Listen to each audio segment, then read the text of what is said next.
اور بالخصوص وہ انٹرنیشنل الہدا، اس کی ڈاکٹر فرحت ہاشمی، ڈاکٹر فرحت ہاشمی جو ایک لیڈی ہے اور بہت بیانات دیتی ہے، اور بہت سارے لوگ ان کے بیانات سنتے ہیں، اسپیشلی لیڈیز میں وہ بہت مقبول ہیں۔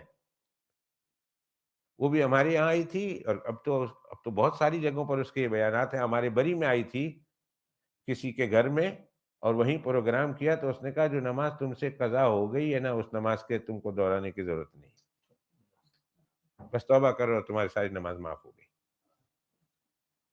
اور اس نے یہ آیت پیش کی ان جیسی آیتوں سے کہ ربنا لا تؤاخذنا ان نسینا، اللہ ہم سے بھول ہو گئی ہے، ہم سے مطالبہ نہ کرنا۔ کس چیز کا مطالبہ نہ کرنا؟ اس گناہ کا کہ آپ کا حکم ہم نے وقت پر پورا نہیں کیا، اے اللہ اس کا مطالبہ نہ کرنا، ورنہ اس نماز کو جو آپ سے قضا ہو گئی اس کو پڑھنا پڑے گا، پڑے گا، پڑے گا۔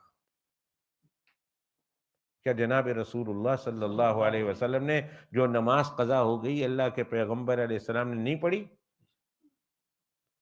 کتنی مرتبہ اللہ کے پیغمبر علیہ السلام سے کتنی مرتبہ نمازیں قضا ہو گئیں؟ اللہ کے پیغمبر علیہ السلام سو گئے، غزوہ خیبر سے واپسی پر حضرت صلی اللہ علیہ وسلم کو نیند آ گئی، صحابہ کرام سب سو گئے، سورج نکل آیا، فجر کی نماز اپنے وقت پہ نہیں پڑھی، اللہ کے پیغمبر علیہ السلام نے اس کی قضا کی ہے۔